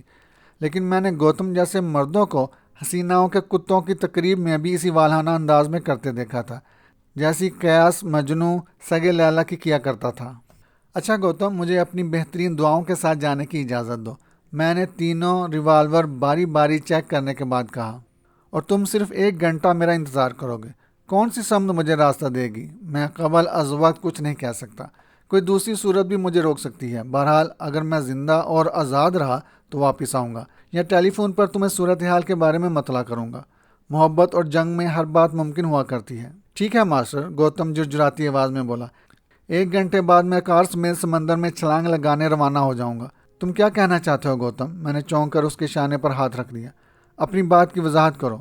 ابھی تم نے مجھے بائی کہا تھا ماسٹر، اور اپنی پشت کا محافظ قرار دیا تھا، گوتم نے ٹھوس لہجے میں جواب دیا۔ محافظ واپس نہیں جایا کرتے۔ میں تمہارے جذبے کی قدر کرتا ہوں گوتم، میں نے اس کے چھوٹے چھوٹے کھڑے بالوں کو سہلاتے ہوئے کہا۔ بائی کو بائی کے قاتلوں سے انتقام لینے کے لیے زندہ رہنا چاہیے۔ اگر سارے بائی بیک وقت دشمن کے تنور میں گرتے چلے جائیں تو دشمن سے حساب لینے والا کون ہوگا؟ تمہیں واپس لوٹ آنے کے لیے خود کو سنبھالنا ہوگا۔ اب بولو، واپس جاؤ گے؟ سوری ماسٹر، گوتم نے نفی میں گردن ہلائی، میں تمہارا یہ حکم نہیں مان سکتا۔ میں ٹھیک 60 منٹ بعد ادھر آؤں گا اور وقت کے مطابق کارروائی کروں گا۔ میں تمہیں ساتھ لے کر واپس جاؤں گا۔ بصورت دیگر تیرے دشمنوں کے خون سے اپنا لباس تر کر کے باس کے پاس چلا جاؤں گا۔ اوکے پیارے، خدا حافظ۔ اس کے گال پر آخری تھپکی دیکھ کر میں اتر گیا اور گوتم کی جانب دیکھے بغیر بڑے گیٹ کی طرف بڑھنے لگا۔ گیٹ سے گزر کر میں نے قدموں کی رفتار میں توازن اور کمی پیدا کرتے ہوئے گرد و پیش کا جائزہ لینا شروع کر دیا۔ گرجا گھر سے لے کر 13ویں عمارت تک یک منزلہ مکانات کا سلسلہ میرے سامنے ڈبوں کی طرح روشنیوں میں نہایا ہوا کھڑا تھا۔ ہر مکان کا اپنا الگ کمپاؤنڈ تھا اور آہنی گیٹ کے دائیں پائے کی پیشانی پر مکان کا نمبر درج تھا۔ میں اس مکان کو نظر انداز کر کے یہاں نہیں آیا تھا کہ مارشا ڈبل کراس بھی کر سکتی تھی۔ صبح سے 8 بجے رات تک اس کے پاس خاصا وقت تھا۔ میرے دشمن اس عرصے میں نیا جال تیار کر سکتے تھے اور میں بولے بٹیر کی طرح مارشا کے ہانکے پر جال میں پھنس سکتا تھا، لیکن میں سوچنے اور جال دیکھنے کی پوزیشن میں نہ تھا۔ خطرہ مول لینے کے سوا میرے پاس کوئی دوسرا راستہ نہ تھا، لہذا ساری کشتیاں جلا کر ہی روانہ ہوا تھا۔ کمپاؤنڈ وال کے اندر قد آور گھنی جھاڑیوں کی باڑ واحد آڑ تھی۔ میں 13ویں عمارت کو نظر انداز کرتا ہوا باڑ کی آڑ میں لاپرواہانہ انداز میں ٹہلتا ہوا 12ویں مکان کے سامنے سے گزرتا گیا۔ 10ویں مکان کے گیٹ سے داخل ہو گیا۔ صحن سنسان تھا، لہذا بر رک کر دائیں بائیں دیکھا، کوئی ذی روح سامنے نہ تھا۔ چند قدم چل کر میں آرام سے 12ویں عمارت کے صحن میں اتر گیا۔ البتہ یہ احتیاط ملحوظ رکھی تھی کہ باڑ کی جھاڑیاں مجھے اپنے پیچھے چھپنے کی اجازت دیتی رہیں۔ میں ان جھاڑیوں کی مدد سے ہی 13ویں عمارت کے برآمدے تک رسائی حاصل کر سکتا تھا۔ برآمدہ اس قدر روشن تھا کہ روشنی کے علاوہ کوئی آواز اور شخص نہ تھا۔ یوں لگتا تھا جیسے مکین سر شام ہی سارے کام نمٹا کر بستروں میں جا چکے ہیں۔ آباد گھر میں غمگین خاموشی دل کی دھڑکن پر اثر انداز ہونے لگتی ہے، اور میں نے پڑھا اور سنا تھا کہ گہرا سکوت کسی گن گرج قسم کے طوفان کا پیشیمہ ہوا کرتا ہے۔ گھنی جھاڑیوں کے ساتھ کھڑا میں اس گہرے سکوت سے کچھ خوف محسوس کرنے لگا تھا۔ خاموشی کے پیچھے دو صورتیں ہو سکتی تھی: وہ لوگ اس گھر کو محفوظ ترین سمجھ کر سکون سے اندر بیٹھے ہوئے تھے، یا کچھ آنکھیں مسلسل مجھے گور رہی تھیں اور ماہر شکاریوں کی طرح وہ سانس روکے شکار اور جال کو دیکھ رہے تھے۔ اگر خاموشی کی آڑ میں شکار ہی پھندا لگائے میرے پھنسنے کا دل خوش کن منظر دیکھنے کے لیے چھپے بیٹھے تھے، تو بھی اس ان دیکھے پھندے کے خوف سے قدموں کا رخ پھیرنے کا کوئی ارادہ نہیں رکھتا تھا۔ اگر وہ خاموشی سے لوٹ جاتا تو میں کسی اتھارٹی کے سامنے جواب دہ بھی نہ تھا۔ بیکر سیریس سے میری کارروائی سے ابھی تک ناواقف تھا۔ مارشا اور میرے درمیان شریفانہ معاہدے کا فاصلہ قائم ہو چکا تھا۔ رہا گوتم، تو مجھے یقین تھا وہ کوئی سوال کرنے کی گستاخی نہیں کر سکتا۔ تقریباً 3-4 منٹ میں وسوسوں میں غوطے لگاتا ڈوبتا ابھرتا رہا۔ بالآخر فیصلہ مجھے ہی کرنا تھا، اور میں گوتم کے فلیٹ میں ہی فیصلہ کر چکا تھا۔ لہذا بھر کے لیے میرے قدم خدشوں اور عقل نے روک لیے تھے۔ میں نے ایک ریوالور دائیں ہاتھ میں لے لیا اور باڑ کی آڑ میں پنجوں کے بل برآمدے کی جانب بڑھنے لگا۔ چونکہ باڑ میرے قد سے بھی اونچی تھی، اس لیے جھکنے کی ضرورت درپیش نہ تھی۔ باڑ باہر کے رخ کھلنے والی کھڑکی کے نیچے جا کر ختم ہو جاتی تھی، اور برآمدے کی سیڑھیاں چند قدم دور روشنی میں تھیں۔ لہذا میں نے کھڑکی کو ہی ذریعہ بنانے کا فیصلہ کیا، اور دوسرے لمحے میں سر دل سے سرک کر اندر داخل ہو گیا۔ برآمدے کی روشنی بند دروازے کی جھریوں سے اندر آ رہی تھی، جس نے چھوٹے سے کمرے کو نیم روشن کر رکھا تھا۔ اس کمرے کو عارضی کچن ہی کہا جا سکتا تھا۔ میں نے اللہ کا نام لے کر بند کواڑوں کو آزمایا اور کواڑ چرچرانے لگے۔ دروازہ کھلا ہوا تھا، لہذا پہلے میں نے 2 انچ جھری سے آنکھیں لگا کر باہر دیکھا۔ پھر جھری بتدریج فراخ کرتا گیا، حتیٰ کہ چہرہ باہر کر کے ادھر ادھر دیکھنے کے قابل ہو گیا تھا۔ ابھی میں اگلے قدم سے متعلق کوئی فیصلہ ہی نہ کر پایا تھا کہ میری سماعت سے دروازہ کھلنے کی آواز ٹکرائی۔ پھر مردانہ کھانسی اور قدموں کی چاپ سنائی دی۔ میں نے نہایت ہی آہستگی سے جھری بند کر لی اور خود دیوار سے چپک گیا۔ قدموں کی چاپ تیزی سے قریب آتی سنائی دے رہی تھی۔ وہ کھیل جس کی ابتدا کرنے میں 13ویں عمارت میں داخل ہوا تھا شروع ہونے والا تھا، لہٰذا میں پردہ اٹھنے کا انتظار کرنے لگا تھا۔ میں دروازے کی دائیں جانب دیوار کے ساتھ کھڑا تھا۔ بائیں طرف سوئچ بورڈ تھا۔ قدرت نے مجھے بہترین پوزیشن خود ہی دے دی تھی۔ دروازہ چرچراتا ہوا کھلا اور ایک جسیم شخص گنگناتا ہوا نمودار ہوا۔ دوسرے قدم پر وہ سوئچ کی طرف گھوما، اور ابھی اس کا ہاتھ اٹھا ہی تھا کہ میرے حلق سے پھنکار نکلی اور ریوالور اس کی موٹی گردن پر رکھ دیا۔ آواز کا چابک کھا کر وہ بری طرح اچھل پڑا تھا، لیکن سرد نال اپنی گردن پر محسوس کر کے وہ ساکت ہو گیا۔ دوسری وارننگ کی ضرورت باقی نہیں رہی تھی، اس نے دونوں ہاتھ اوپر اٹھا دیے تھے۔ ہم سوال و جواب میں وقت ضائع نہیں کریں گے دوست۔ میری آواز میں ہڈیاں ٹھٹھرا دینے والی سرد لہر خود بخود اود کر رہی تھی۔ میں ادھر تفریحاً نہیں آیا۔ جو خطرناک ہتھیار تمہاری گردن کے ساتھ ہے، اسے کوئی بھی جذبہ متاثر نہیں کر سکتا۔ میں مختصر سوال کروں گا اور تم وہی جواب دو گے جو تمہارے ذہن میں محفوظ ہے۔ بولو، کیا چاہتے ہو؟ اس نے کھرکھراتی آواز میں پوچھا۔ اگر ڈاکو ہو تو مان لو غلط جگہ آئے ہو۔ جگہ کوئی بھی غلط نہیں ہوتی دوست، میں نے مضبوط سرگوشی میں کہا۔ تم جیسے اس کے ذمہ دار ہوتے ہیں۔ تم مجھے بتاؤ گے اندر تمہارے کتنے ساتھی ہیں؟ 2۔ زندگی کے بارے میں کیا کہتے ہو؟ ظاہر ہے جان بوجھ کر کون مرنا پسند کرے گا؟ میں تم سے وعدہ کرتا ہوں، میں نے ریوالور کا دباؤ نرم کرتے ہوئے کہا، اگر تمہارے سارے جواب درست ہوئے تو میں زندگی دے کر ادھر بڑھ جاؤں گا۔ پھر جلدی پوچھو، اس نے بے قراری سے کہا، ورنہ ان میں سے کوئی دیر کی وجہ معلوم کرنے آ سکتا ہے۔ دروازہ کس طرح کھلتا ہے؟ جس طرح کھلے دروازے کھل جایا کرتے ہیں۔ آؤ میری رہنمائی کرو۔ میں نے پوزیشن بدلتے ہوئے اسے باہر نکلنے کا راستہ دیا۔ وہ بے چونچرا میرے حکم کی تعمیل میں چل پڑا۔ باہر نکل کر روشنی میں وہ رک گیا اور چہرہ گھما کر میری طرف دیکھنے لگا۔ اوہ تم؟ اس کا پہاڑ نما جسم لڑکھڑا سا گیا تھا۔ کیا میں؟ اوہ نہیں ہورم، وہ ٹھٹری ہوئی مدھم آواز میں بول پڑا۔ میں اب کسی حماقت کا تصور بھی نہیں کر سکتا۔ میں پرانے جوتے کی طرح ادڑنا نہیں چاہتا۔ خاموشی سے اندر چلو۔ میری غراہٹ سن کر وہ بدبداتا ہوا چلنے لگا۔ جالی دار پٹ کھول کر اس نے ٹھوس کواڑوں کو اندر دبایا اور تیز روشنی کا سیلاب میرے جسم سے گزرتا چلا گیا۔ میں فوراً اس طویل و عریض جسیم شخص کی اوٹ میں ہو گیا تھا۔ مجھے یقین تھا اس وزنی چٹان کے پیچھے میں اندر والوں کی نگاہوں سے محفوظ رہوں گا۔ چنانچہ اندر جا کر میں نے پاؤں سے دروازہ بند کیا اور موٹے کے دائیں شانے کے افق سے ابھر کر دیکھا۔ تپائی کے گرد 3 کرسیاں تھیں۔ درمیانی کرسی خالی تھی، جبکہ دائیں بائیں کرسیوں پر 2 شخص بیٹھے تاش کے پتوں میں مگن تھے۔ میں موٹے کو چلاتا ہوا تپائی تک لے جانا چاہتا تھا، لیکن وہ بزدل ہاتھی حوصلہ ہار بیٹھا تھا۔ چلتے چلتے لڑکھڑا کر جب رکا تو میں نے ریوالور کے دباؤ سے اسے آگے بڑھنے کا اشارہ کیا، مگر وہ چٹان کی مانند جم گیا تھا۔ قدموں کی چاپ جوں ہی معدوم ہوئی، دونوں نے چونک کر بیک وقت چہرے گھمائے تھے اور مجھے اپنا چہرہ موٹے کے شانے سے نیچے کرنے میں دیر ہو چکی تھی۔ دونوں نے ہی حیرت بھری نگاہوں سے اپنے ساتھی کے شانے پر اجنبی چہرہ دیکھ لیا تھا۔ میں نے دونوں کو اچھل کر الٹتے بھی دیکھا تھا۔ میں برقی لہر کی مانند لہراتا ہوا نیچے گرا تاکہ موٹے کی کپ کپاتی ٹانگوں کے درمیان میں سے کسی ایک ہدف کو نکارا کر سکوں، لیکن ابھی میں اس کے گھٹنوں کے برابر ہی تھا کہ سماعت پاش 2 دھماکے چند سیکنڈ کے وقفے سے ہوئے اور موٹا تن آور درخت کی طرح کڑکڑاتا ہوا میرے اوپر گر پڑا۔ اگر میں فائر کرنے کا فیصلہ کرتے ہوئے نیچے نہ جھکتا تو موٹے کی چربی چھیدتی ہوئی دونوں گولیاں میرے جسم میں بھی 2 سوراخ بنا دیتی۔ بچانے والے ہاتھ نے مجھے خود نیچے گرایا ہوا تھا۔ میں نے موٹے کے جسم کو پوری قوت سے ہاتھوں پر تولا اور سامنے کی جانب اچھال دیا۔ یہ عمل صرف 2-3 سیکنڈ میں مکمل ہو گیا تھا، ورنہ دوسری کوشش میں وہ صحیح ٹارگٹ پر فائر کر سکتے تھے۔ موٹے کا جسم دائیں طرف کھڑے آدمی پر گرا تھا اور وہ اسے سہارنے میں بری طرح ناکام رہا تھا۔ میں ان کے گرنے کا منظر دیکھنے کی فرصت میں نہ تھا، کیونکہ تیسرا شخص مجھے دیکھ چکا تھا اور خوفناک سیاہ ریوالور کا رخ بھی بدل چکا تھا۔ میں نے ریوالور سیدھا کیا اور نشانہ لیے بغیر ٹریگر دبا دیا۔ اس کی پھرتی بھی قابل داد ہی تھی۔ اس کی گولی بھی عین اس جگہ قلین میں پیوست ہوئی تھی جس جگہ لحظہ بھر قبل میں بیٹھا ہوا تھا۔ میں فائر کرتے ہی سلپ میں چلا گیا تھا اور میرے ریوالور سے نکلی ہوئی گولی اپنے ہدف کی دائیں آنکھ میں سوراخ بناتی ہوئی نکل گئی تھی۔ جب وہ لہراتا ہوا اوندے منہ تپائی پر گر رہا تھا تو میں اچھل کر تیسرے اور آخری زندہ شخص کی پشت پر پہنچ گیا تھا۔ مجھے موٹے کی لاش ہٹانے میں خاصی دقت کا سامنا کرنا پڑا، کیونکہ اس کا لباس، ہاتھ اور چہرہ خون میں لتھڑ گئے تھے۔ بس کھیل ختم ہو چکا ہے دوست، میں نے ریوالور اس کی کن پٹی پر رکھ دیا۔ اگر تم اپنے ساتھیوں کے ہم سفر بننا نہیں پسند کرتے تو ریوالور ادھر تپائی پر پھینک دو۔ اس نے طویل سانس لے کر کندھے اچکائے اور ریوالور تپائی پر پھینک دیا۔ گڈ۔ میں نے خود کو سنبھالتے ہوئے اس کی جیبوں پر ہاتھ پھیرا۔ تمہاری کھوپڑی میں صحت مند دماغ ہے، اب پہلی عقل مندی پر قائم رہنا۔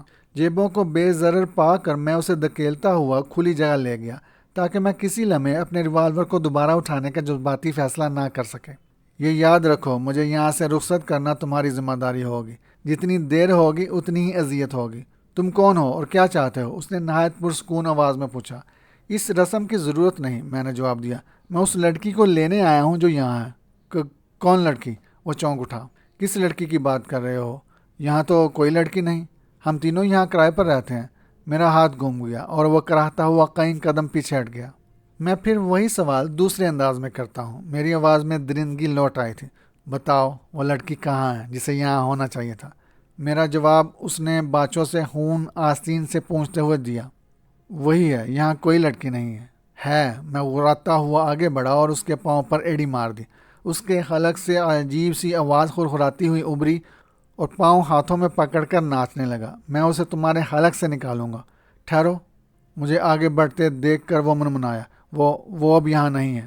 اسے یہاں ہی ہونا چاہیے۔ میں نے بائیں آستین کی جیب سے چاقو نکال کر کھول لیا۔ میں آنکھیں، ناک اور ہونٹ رک کر باری باری تم سے جدا کروں گا۔ تم مجھے گولی کیوں نہیں مار دیتے؟ وہ کپ کپاتی آواز میں بولا۔ تم نے چھوڑ دیا تو چیف اذیت ناک موت کا حکم سنا دے گا۔ تمہارا چیف بوڑھا میجو ہے نا؟ میں نے اس کی غمناک آنکھوں میں جھانک کر پوچھا اور وہ اچھل کر یکدم سکتے کی حالت میں آ گیا تھا، جیسے چاقو کی نوک اس کے دل میں اتر گئی ہو۔ لحظہ بھر وہ پھٹی پھٹی نگاہوں سے مجھے دیکھتا رہا، پھر اس کے ہونٹ پر پھڑانے لگے تھے۔ تم، اس کی خوابناک آواز ابری۔ خرم چودھری ہو؟ میں نے مسکرا کر اس بات میں گردن ہلا دی تھی۔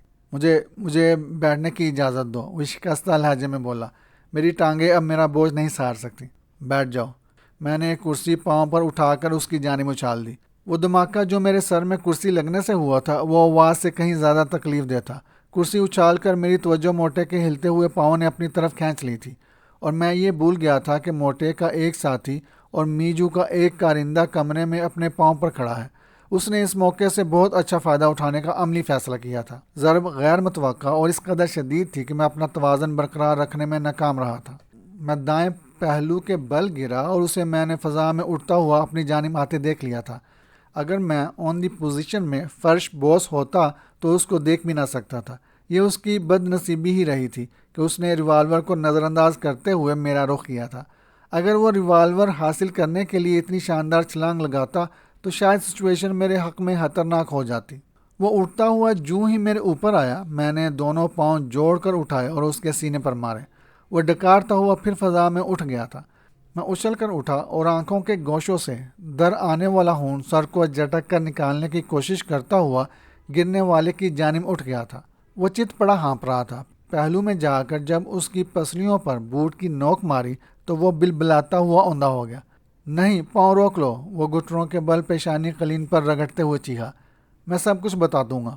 میں نے اٹھا ہوا پاؤں یکدم واپس کر لیا اور 2 قدم ہٹ کر آنکھیں صاف کرنے لگا۔ کیا میں اپنا سوال دہراؤں؟ رومال سے چہرہ اور آنکھیں صاف کرتے ہوئے میں بولا۔ نہیں، وہ اٹھ کر بیٹھ گیا۔ وہ لڑکی شام 8 بجے تک یہاں تھی، پھر اسے ہیڈ کوارٹر میں طلب کر لیا گیا تھا۔ سچ اور جھوٹ کو پرکھنے والا پیمانہ استعمال کرتے ہوئے میں نے اس کی آنکھوں میں آنکھیں ڈال دی۔ 1 منٹ ہماری آنکھیں روبرو رہی تھی۔ وہ سچ کہہ رہا تھا۔ اگر وہ جھوٹ بول چکا ہوتا تو میری نگاہوں کی ہرگز تاب نہ لا سکتا تھا۔ اگر تمہیں یقین نہیں تو میں اپنی بات کا کوئی ثبوت نہیں رکھتا۔ میری خاموشی اور سرد نگاہوں سے گھبرا کر وہ بولنے لگا۔ میں ہی چیف کا حکم لایا تھا۔ اس کے پاس ایک فلپائنی تاجر آیا ہوا ہے، اسی کے ساتھ کوئی سودا طے ہوا ہے۔ لڑکی کے تمام ضروری کاغذات تیار ہو چکے ہیں اور ڈاکٹر میکاؤ نے میڈیکل سرٹیفکیٹ بھی جاری کر دیا ہے۔ کل کسی وقت یا ہو سکتا ہے آج ہی رات کو وہ بے ہوش مریضہ کے طور پر فلپائن روانہ کر دی جائے گی۔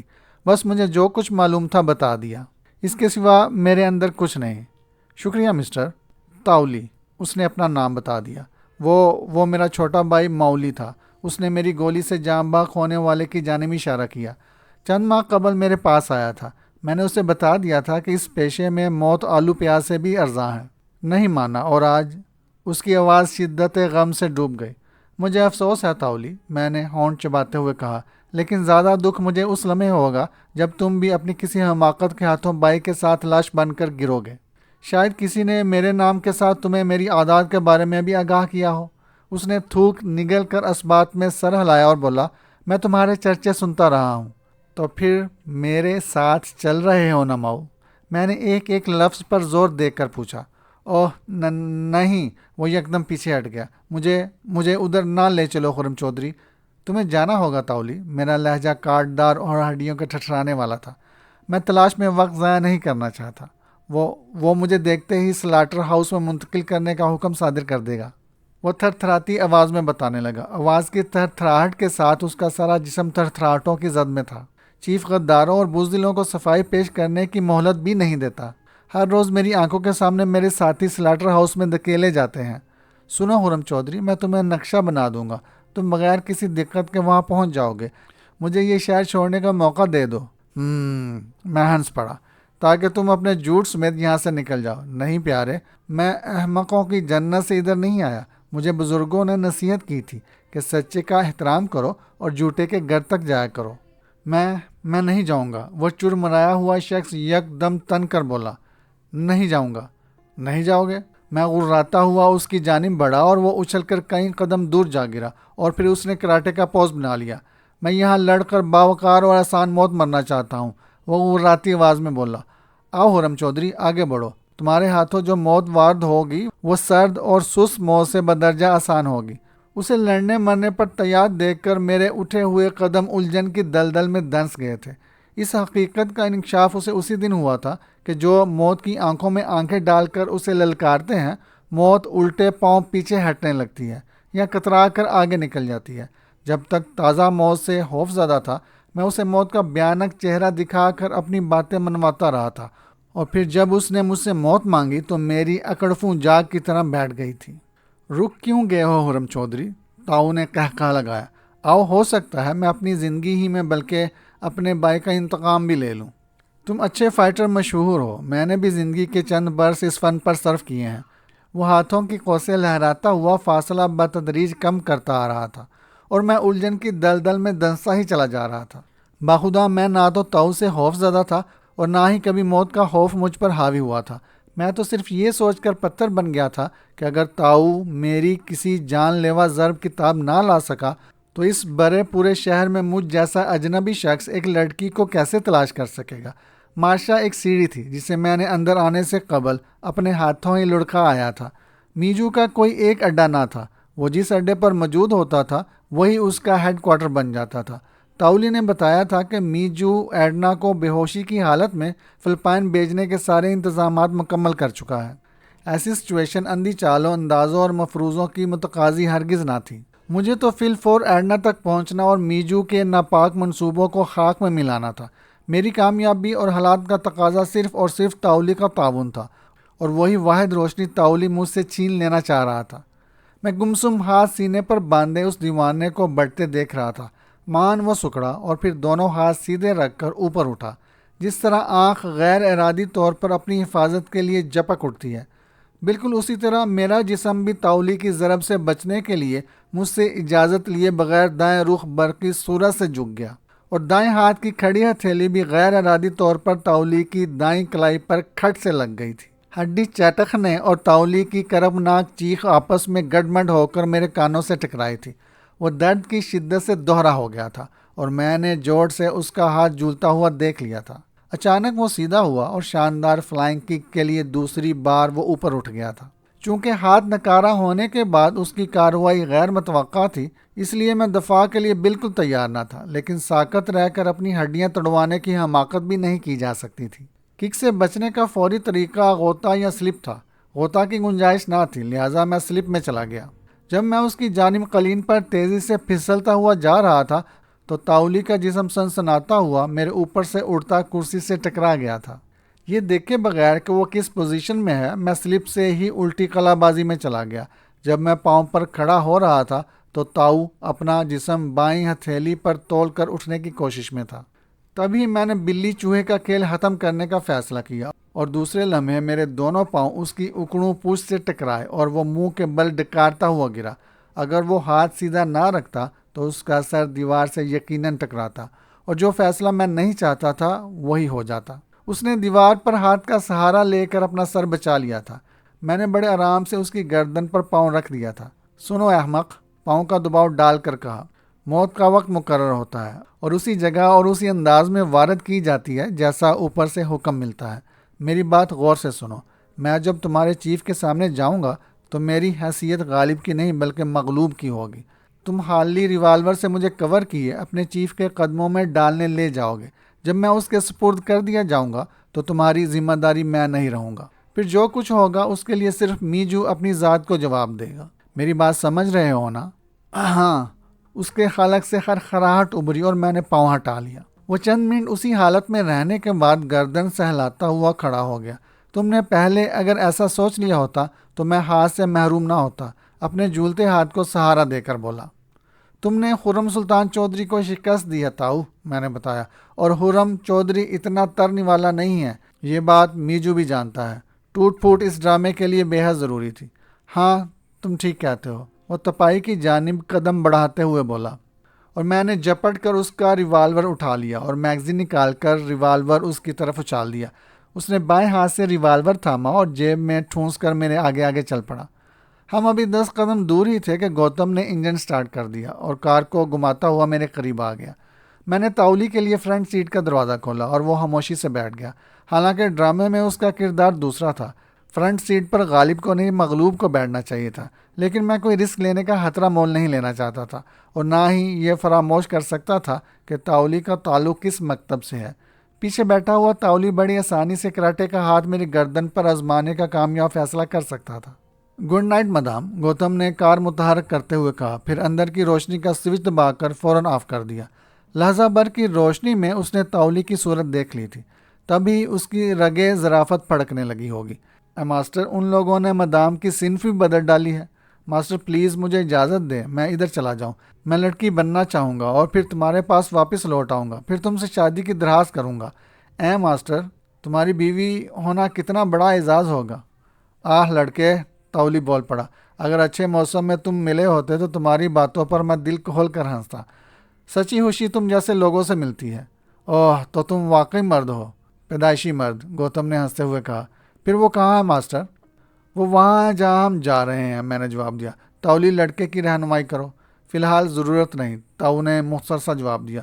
وہ ضرورت ساحلی علاقے میں داخل ہوتے ہی محسوس ہوتی تھی۔ تاؤ نے گوتم کو مدھم مدھم سروں میں کچھ کہا اور گوتم بڑی سڑک چھوڑ کر ذیلی سڑک پر ہو گیا۔ بائیں ہاتھ بلند عمارتوں کا طویل سلسلہ سمندر کی طرف بڑھ گیا تھا اور دائیں طرف لکڑی کے ہٹ نما رنگین مکان اور عارضی ٹرالرز بے ترتیبی سے بکھرے ہوئے دکھائی دے رہے تھے۔ تولی نے ایک 4 منزلہ عمارت کے سامنے کار رکوائی اور پلٹ کر بولا، اس عمارت کے گراؤنڈ فلور پر دائیں جانب کا سارا حصہ چیف کے تصرف میں ہے۔ اس کا ہیڈ کوارٹر تہہ خانے میں ہے۔ کمرہ نمبر 41 کا فٹ میٹ تہہ خانے کا دروازہ ہے۔ دونوں پاؤں فٹ میٹ پر رکھ کر 41 کے دانتی ہندسوں کو باری باری پش کرنا پڑتا ہے، پہلے ایک کو پھر 4 کو۔ ایک کا ہنسا دبانے سے چیف کے سامنے رکھی ہوئی اسکرین روشن ہو جاتی ہے اور اس پر اس شخص کی تصویر آ جاتی ہے جو فٹ میٹ پر کھڑا ہوتا ہے۔ چیف تہہ خانے کے دروازے کا لیور ریلیز کر دیتا ہے، اس طرح نمبر 4 فعال ہو جاتا ہے اور فٹ میٹ اسے نیچے لے جاتا ہے۔ معلومات بہم پہنچانے کا شکریہ دوست، میں نے ٹھہری ہوئی آواز میں کہا، لیکن یہ ساری کارروائی تمہیں کرنا ہوگی، میرا کردار یہ لڑکا بھی نبھا سکتا ہے۔ وہ بولا، مجھے نکل جانے دو۔ چیف کی نگاہیں ایکس رے مشین کی خوبیاں رکھتی ہیں، وہ دل میں اتر کر اندر کے انسان کو پہچان لیتی ہیں۔ مجھے نہ لے جاؤ۔ تمہیں کیسے نہ لے جاؤں تولی، میں نے زوردار لہجے میں کہا۔ تم میرے لیے ایک انٹر پاس کی حیثیت رکھتے ہو۔ وہ جب میٹ پر خرم چودھری اور ایک اجنبی نوجوان کو دیکھے گا تو دروازے کا لیور ہرگز ریلیز نہیں کرے گا، بلکہ وہ خرم چودھری کو گھیرنے کا حکم دے گا، لہٰذا تم میری مجبوری ہو۔ ٹھیک ہے، اس نے ایک طویل سانس لی۔ پھر پہلے مجھے اترنے دو، میں تمہیں کور کروں گا، کہیں نہ کہیں کوئی آنکھ ہمیں دیکھ رہی ہوگی۔ اس نے دروازہ کھولنے کے لیے رخ بدلا اور میں نے بھی خود کو باہر کودنے کے لیے تیار کر لیا۔ وہ باہر نکل کر کوئی بھی ناپسندیدہ حرکت کر دیتا تو میرے منصوبے کی دیواریں خطرے میں پڑ سکتی تھی، اس لیے میں اس کے ساتھ ہی باہر نکل گیا تھا۔ اس نے فوراً ہی خالی ریوالور میرے سینے پر رکھ دیا تھا اور پھر مجھے دھکیلتا ہوا کار سے چند قدم دور لے گیا تھا۔ میرے دونوں ہاتھ گردن پر پیچھے بندھے ہوئے تھے۔ اب گھوم کر اسی پوزیشن میں چل پڑو، اس نے سرگوشیانہ لہجے میں حکم دیا۔ یہ اتفاق تھا یا رات گہری ہونے کی وجہ رہی تھی کہ ہمیں 41 نمبر روم تک کوئی شخص دکھائی نہ دیا تھا۔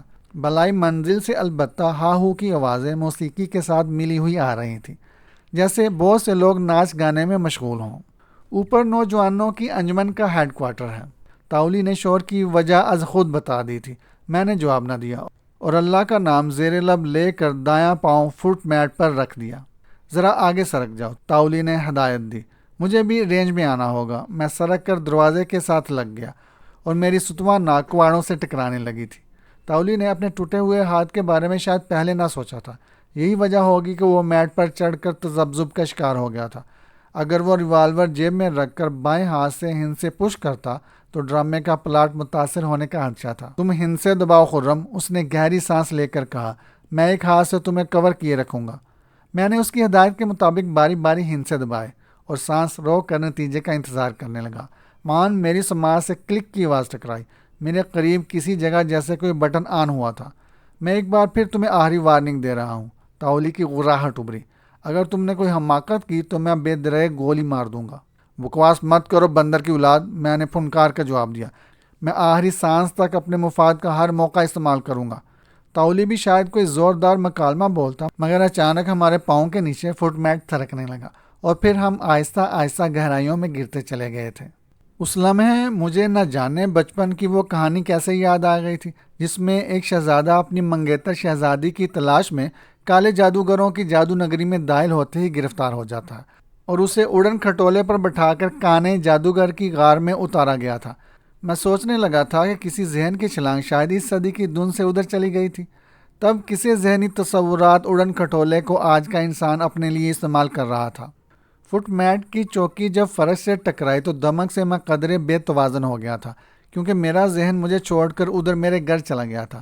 وہ ایک وسیع و عریض ہال تھا جسے موٹے موٹے ستونوں نے سہارا دے رکھا تھا۔ ستون قطار میں دور دور تک چلے گئے تھے، دیواروں پر فٹ بال نما گلوب روشن تھے۔ ہال میں زیروح جسم دور دور تک دکھائی نہ دے رہا تھا۔ ستونوں کی قطار کے ساتھ ساتھ آگے بڑھو، تاولی نے کوہنی میری پسلیوں میں مارتے ہوئے کہا۔ چوٹ کھا کر غیر ارادی طور پر پھنکار میرے اندر سے ابل کر حلق تک آ گئی تھی، جسے میں نے بسد مشکل نگل لیا تھا۔ تولی بڑی شاندار اداکاری کا مظاہرہ کر رہا تھا۔ تقریباً 10 ستونوں کا فاصلہ طے کرتے ہی وہ منظر یکدم ہی سامنے آ گیا تھا۔ ایک دبیز اسکرین ریلنگ پر سرکتی تیزی سے سمٹ گئی تھی اور میں چلتے چلتے ٹھوکر کھا کر ٹھٹک گیا تھا۔ وہ مندر راجہ اندر کے روایتی اکھاڑ سے مشابہ تھا۔ سفید چاندنی پر گاؤ تکیے لگے ہوئے تھے۔ نفیس قسم کی چھوٹی چھوٹی چوکیوں پر شراب کی بلوری سراہیاں اور شفاف گلاس رکھے ہوئے تھے، اور کرہ شکل میجو راجہ اندر کی شان سے 3 حسیناؤں کے درمیان پروقار انداز میں نیم دراز اپنی بٹن نما آنکھوں سے میری جانب دیکھ رہا تھا۔ ان لڑکیوں میں وہ بھی شامل تھی جس کی تلاش میں راجہ اندر کے عشرت قدے میں اتر کر دخل اندازی کا سزاوار ہوا تھا۔ میرے بدن کا رواں رواں ایڈنا کو شیطان کے پہلو میں دیکھ کر سلگ اٹھا تھا، لیکن میری حیرت کی انتہا یہ تھی کہ ایڈنا مجھے دیکھ رہی تھی، مگر اس کا چہرہ سپاٹ رہا تھا اور اس کی آنکھوں میں شناسائی، خوف یا خوشی کی کوئی بھی علامت موجود نہ تھی۔ مجھے یقین تھا، اور یہی خوف دامن گیر تھا، کہ ایڈنا مجھے دیکھتے ہی ایسے میری جانب چیخ کر دوڑے گی جیسے مغویہ معصوم بچی اپنی ماں کو سامنے پا کر دوڑتی ہے۔ لیکن وہ تو برف کی سل بنی میجو کے پہلو میں بیٹھی اجنبی نگاہوں سے میری جانب دیکھ رہی تھی۔ اوہ، کیا اس کی بینائی ختم کر دی گئی ہے؟ میرے اندر سے گڑ گڑاتا ہوا سوال ابھرا تھا۔ تاولی نے عقب سے پھر دھکا دیا اور میں لڑکھڑاتا ہوا چند قدم آگے بڑھ گیا تھا۔ عظیم میجو کی خدمت میں حقیر تاولی کا نادر الوجود تحفہ۔ تاولی نے میری گردن پر ریوالور کے دستے کی ہلکی سی ضرب لگاتے ہوئے کہا، آگے بڑھ اور میرے چیف کی عظمت کا جھک کر اعتراف کر۔ میں نے تھوک نگل کر کنکھیوں سے چہرہ تھوڑا سا گھما کر دیکھا۔ تاولی میرے دائیں شانے سے 2 فٹ کے فاصلے پر کھڑا تھا۔ میجو پر یکدم ہی ہنسی کا دورہ پڑ گیا۔ وہ ایسے ہنس رہا تھا جیسے ٹین میں کنکریاں گر رہی ہوں۔ ہنسنے سے اس کا سارا وجود تھرکنے لگا تھا۔ بہت بڑا کارنامہ تاولی، بہت عظیم کارنامہ۔ اے لڑکیوں، تم بھی تاولی کے کارنامے پر ہنسو۔ زندگی میں پہلی بار میں دیکھ رہا ہوں گیدڑ شیر کو مغلوب کر لایا۔ وہ پھر ہنسنے لگا۔ لڑکیوں، کبھی تم نے چونٹی پر ہاتھی کو سواری کرتے دیکھا ہے؟ نہیں دیکھا ہوگا، لیکن میرے بچے تاولی کا دعویٰ ہے۔ تاولی، ان نادان لڑکیوں کا یقین دلاؤ۔ آگے بڑھو اور اپنے شکار اپنے مغلوب کے منہ پر تھوک دو۔ میں سرتا پا کپا گیا تھا اور میرے جسم کے ہر مسام سے پھنکاریں راہ تلاش کرنے لگی تھی۔ میں دیکھ رہا ہوں میرے بہادر بچے کا دایاں ہاتھ کلائی کا ساتھ چھوڑ چکا ہے، ورنہ میں دوسری فرمائش کرتا۔ تاولی کے قدم کی سرسراہٹ میری سماعت سے جوں ہی ٹکرائی، میں نے چہرہ گھمایا اور وہ ساکت ہو گیا۔ اس کے چہرے پر موت کی زردی اور آنکھوں میں زندگی کا آخری التجا پڑ رہی تھی، جیسے میں نگاہوں کی زبان سے کہہ رہا ہوں، خرم سلطان، مجھے یہ حکم بجا لانے کی اجازت دو۔ لیکن میں ایڈنا کی موجودگی میں جھوٹی ہی صحیح یہ ذلت کیسے برداشت کرنے کے لیے خود کو راضی کرتا؟ پھر میں اس ڈرامے کو جاری کیوں رکھتا؟ میرا مقصد پورا ہو چکا تھا۔ میں تاولی کو ذریعہ بنا کر منزل پانے میں کامیاب ہو چکا تھا۔ میں میجو کی قدم بوسی کرنے تو نہیں، خون کی ندیاں تیرتا وہاں تک اترا تھا۔ مجھے بالآخر اپنی آمد کا مقصد ظاہر کرنا تھا۔ پھر خاموشی اور ذلت برداشت کرنے کی مصلحتوں کو مزید مد نظر کیوں رکھتا؟ میرے دونوں ہاتھ انگلیوں میں انگلیاں پھنسائے گردن کے گرد بندھے ہوئے تھے۔ میں نے سانس روک کر انگلیوں کے بل ڈھیلے کیے اور دوسرے لمحے میرا دایاں ہاتھ زخمی ناک کے زہریلے پھن کی مانند پھنکارتا ہوا ہتھیلی سے کوہنی تک تاولی کی پشت سے ٹکرایا، اور تاولی اڑتا ہوا میجو کے پاؤں سے 2-3 فٹ دور منہ کے بل جا گرا تھا۔ عظیم میجو کی خدمت میں خرم سلطان کا حقیر سا نذرانہ، میں نے نرم آواز میں کہا، اور آستین کی خفیہ جیب سے اشارہ پا کر میرا وفادار ریوالور میرے ہاتھ میں آ گیا تھا۔ تحفہ اور پیش کرنے کا انداز، میجو تحسین بری آواز میں بولا، دونوں مجھے پسند آئے۔ اٹھو تاولی اور الٹے قدموں واپس اپنی جگہ پر جا کر کھڑے ہو جاؤ، تاکہ میں ان سب کے سامنے اپنے جیلے بچے کو انعام سے نواز دوں۔ نہیں، تاولی ہاتھ اٹھا کر چیخا، رحم چیف، مجھے مجبور کر دیا گیا تھا۔ میرے حکم کی تعمیل میں دیر نہ کرو تاولی، میجو کی آواز میں صفاقی اود کر آئی تھی۔ اٹھو۔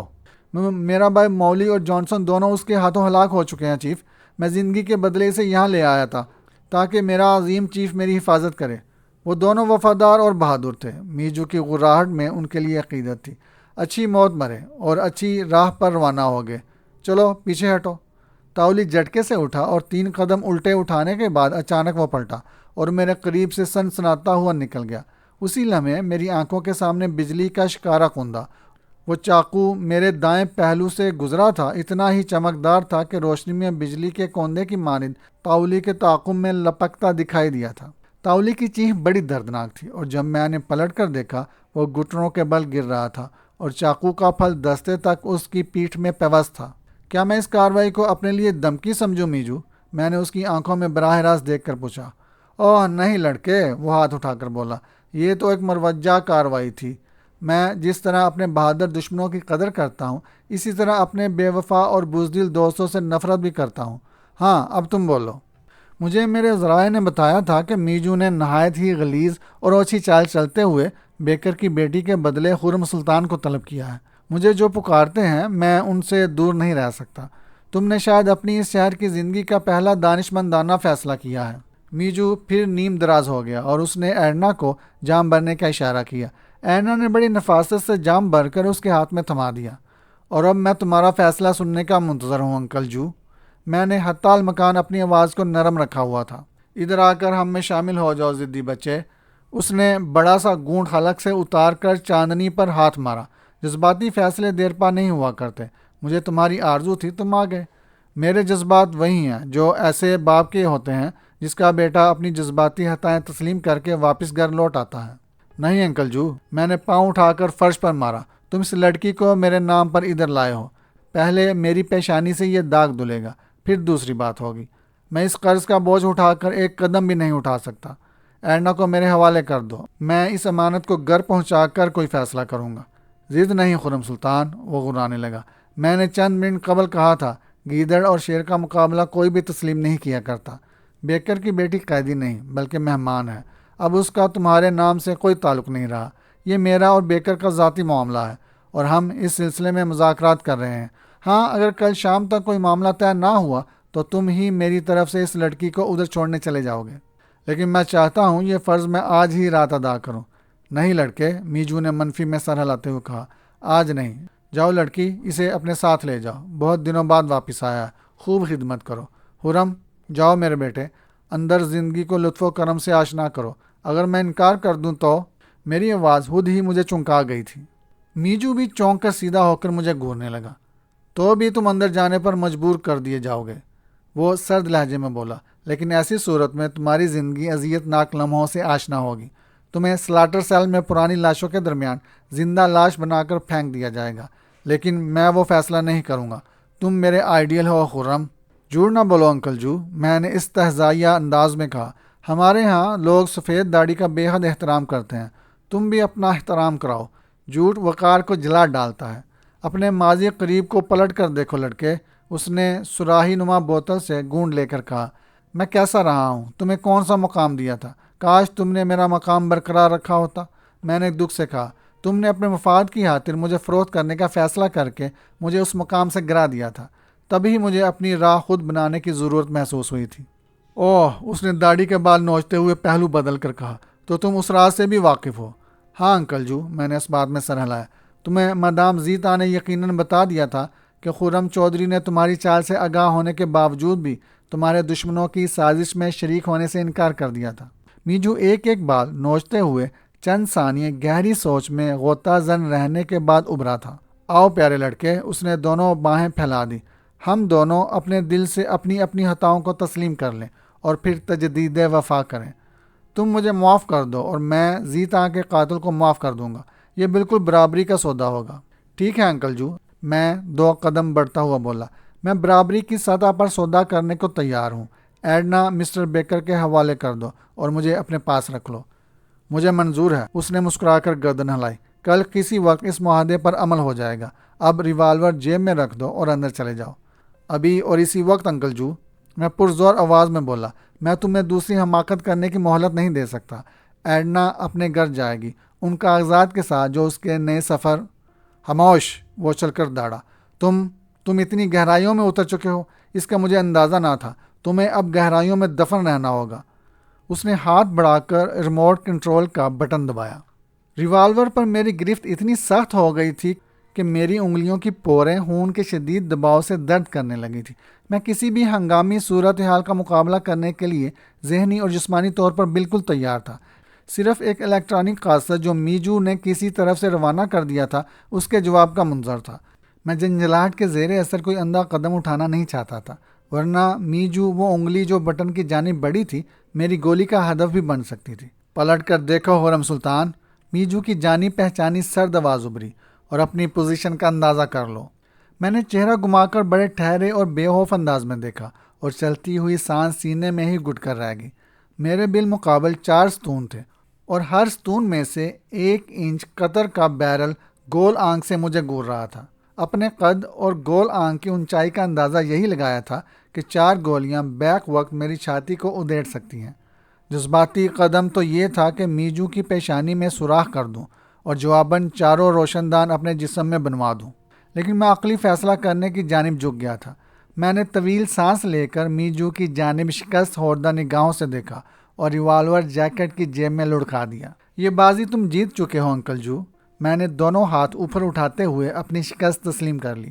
اب صرف درخواست کرنے کی پوزیشن میں ہوں، میرے ساتھ بیکر کی بیٹی بھیج دو، یہ میری مہمان ہے۔ اس نے ایڈنا کی جانب مسکرا کر دیکھا۔ ایڈنا کا چہرہ غصے کی شدت سے سرخ ہو رہا تھا، اور وہ حشمناک نگاہوں سے مجھے گور رہی تھی۔ میجو کی نگاہیں ہٹتے ہی میں نے آنکھ دبا کر ایڈنا کو اشارہ دے دیا، اور وہ یکدم پرسکون ہوتی چلی گئی تھی۔ میں اسے حکم نہیں دے سکتا۔ ہاں، اگر جانا پسند کرے تو میں اجازت دیتا ہوں، ایڈنا نے مؤدب آواز میں کہا، اور کھڑی ہو گئی۔ شکریہ ایڈی، میں نے قدم بڑھاتے ہوئے کہا، اس طرح شاید شکست کا دکھ کچھ کم ہو جائے۔ رہائشی کمروں کی قطار میجو کی پشت پر تھی۔ ادھر سے ایڈنا نپے تلے قدم اٹھاتی میری جانب بڑھنے لگی، اور ادھر سے میں متوازن قدم بڑھاتا فاصلہ کم کرنے لگا۔ ہم دونوں میجو کے عقب میں آمنے سامنے ہوئے۔ میجو گردن موڑ کر ہمیں دیکھ رہا تھا، اور اس کے ہاتھ میں وہی انسٹرومنٹ تھا جس کے بلاوے پر ستونوں نے بیرل اگل کر ظاہر کر دیے تھے، اور مجھے یقین تھا دوسرے بلاوے پر گرم گرم گولیاں بھی لپک آئیں گی۔ ایڈنا میرے سامنے آ کر بالکل مشرق کی کنواری بن گئی تھی۔ نگاہیں فرش پر جھکائے شرمائے انداز میں وہ مجھے اپنی کزن زینت ہی دکھائی دے رہی تھی۔ میں نے ایک ہاتھ جیکٹ کی جیب میں رکھا اور دوسرا ایڈنا کی جانب بڑھایا۔ انداز ایسا ہی تھا جیسے کوئی محبوب اپنی محبوبہ کا ہاتھ تھام لینا چاہتا ہو۔ میرا ہاتھ کلائی سے ٹکرایا اور پھر برق رفتاری سے اوپر اٹھا۔ دوسرے لمحے میں ایڈنا کو باہوں کے شکنجے میں کستا ہوا فرش پر بیٹھ گیا تھا۔ ایڈنا کا گداز جسم میرے بازو کے تنگ حلقے میں بالکل ساکت و سامت ہی ہو گیا تھا۔ ایڈنا میری آغوش میں سمٹ گئی تھی، اور میجو کی آنکھیں حیرت سے ابل آئی تھیں۔ یہ ساری کارروائی 1 سیکنڈ میں مکمل ہوئی تھی۔ اٹھو انکل جو، میں نے ریوالور کی نالی کا رخ اس کی پیشانی کی طرف اٹھاتے ہوئے کہا۔ اب تمہارے سامنے 2 راستے ہیں، ہم دونوں کو ایک ساتھ چھلنی کر دو یا یہاں سے نکل جانے دو۔ فیصلہ کرنے سے قبل میرا وعدہ سن لو، میں ایڈنا کو گھر چھوڑ کر تمہارے پاس لوٹ آؤں گا۔ نادان لڑکے، میجو کی پرسکون آواز نے مجھے پھر نئی الجھن میں ڈال دیا تھا۔ میجو اتنا بے بس نہیں، ابھی میری جیب میں کئی مؤثر پتے ہیں، میں دیکھنا چاہتا ہوں تم کتنی دیواروں کو توڑتے ہو۔ سنا تو، اس نے کسی کو آواز دی، اور میں نے عقب سے دروازہ چرچرانے اور بیڑیے کی غراہٹوں کی آواز سنی، مگر میں چہرہ گھمانے کی پوزیشن میں نہ تھا۔ ایڈی، پیچھے دیکھو اور نگرانی کرو، میں نے ایڈنا کے کان میں سرگوشی کی۔ اوہ! ایڈنا کا جسم تھر تھرایا اور اس کے منہ سے خوف زدہ چیخ ابھری۔ تب میں نے تیزی سے گردن موڑ دی اور وہ قدرت کا شاہکار دیکھا جو بالکل بے پیر مکڑی کی شکل سے مشابہ تھا، اور مکڑی ہی کی طرح ہاتھ پاؤں کے بل پھدک پھدک کر آ رہا تھا۔ وہ چھلانگیں لگاتا ہمارے قریب سے گزرتا میجو کے سامنے جا کر استادہ ہو گیا تھا۔ اس کے دونوں ہاتھ کلائیوں تک اندر کی جانب مڑے ہوئے تھے، اور 10 ناخن بلا شک و شبہ تیز دار پھالوں، نیزوں اور ہنجروں پر مشتمل تھے۔ ہر ناخن کی لمبائی اور ساخت دوسرے سے جدا ہی تھی۔ سنا تو، میجو نے میری جانب اشارہ کیا، تیری وفاداری اور قوتوں کا انعام۔ آگے بڑھ اور حیرتوں کے ہتھیار کا شاندار مظاہرہ دکھا۔ سناتو نے چھچھندر نما لمبوترا اور باریک چہرہ اٹھا کر میری جانب دیکھا، اور اس کے بنچے ہوئے ہونٹوں کو پھاڑتے ہوئے 2 دانت باہر نکل آئے۔ ڈریکولا ایڈنا کی سسکی ابری۔ خرم، بوڑھے کی بات مان لو، میں تمہیں اجازت دیتی ہوں۔ نہیں، میرے حلق سے غراہٹ برآمد ہوئی۔ مجھے بزدلی کی راہ نہ دکھاؤ، میں اس شیطان کا مقابلہ کروں گا۔ میں نے اس کے تنگ سینے کا نشانہ لیا اور ابھی میری انگلی کا دباؤ 0 میں ہی تھا کہ سناتو ایسے ہی پھر سے اڑ گیا تھا جیسے چڑیا ہاتھ کی حرکت دیکھ کر پھدک جاتی ہے۔ دھماکہ تو ہو گیا تھا لیکن گولی نے سامنے دیوار کا پلاسٹر ہی اکھاڑا تھا۔ سناتو تو میرے سر کے اوپر سے لہراتا ہوا جیٹ جہاز کی رفتار سے گزرا تھا اور جپٹا مار کر میرے ہاتھ بھی ریوالور سے خالی کر گیا تھا۔ اسی لمحے میری سماعت میں گرم دار کی طرح میجو کا باریک قہقہہ بھی اترا تھا۔ ایڈنا تڑپ کر میری گرفت سے نکل گئی تھی اور سناتو 10 خطرناک ہتھیاروں کو تانے فرش پر رینگتا ہوا میری جانب بڑھتا چلا آ رہا تھا۔ یہ کہانی ابھی جاری ہے۔ یہ کہانی اگر آپ کو اچھی لگے تو لائک ضرور کیجیے گا۔ ہمارے چینل کو سبسکرائب کر دیں اور بیل آئیکن کے بٹن پر کلک کر دیں۔ شکریہ۔